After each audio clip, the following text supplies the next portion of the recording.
Our big story this morning is Hurricane Florence. Forecasters watching the hurricane are warning it could cause terrible damage and loss of life over a huge area of the U.S. The National Weather Service describes it as, quote, the storm of a lifetime. Top sustained winds this morning are 130 miles an hour. It is expected to strengthen before it hits the Carolinas in about 48 hours. As many as 25 million people are in Florence's projected path. We don't know where this massive storm will go after it hits the coast. The worst possibility is it could stall.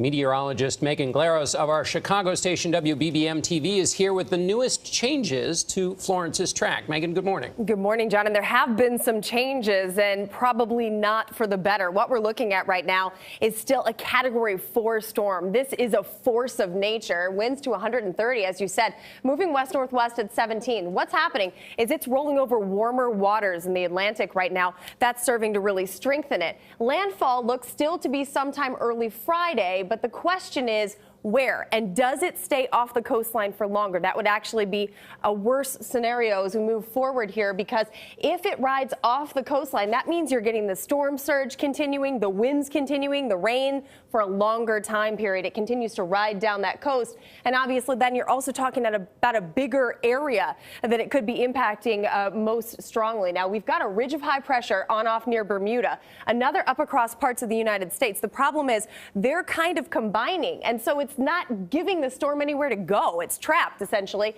and that's going to push it south a little bit. That's why we've seen those changes to the model guidance and the changes to the track. What we're looking at here, though, is always on the right side of circulation, specifically the right front quadrant.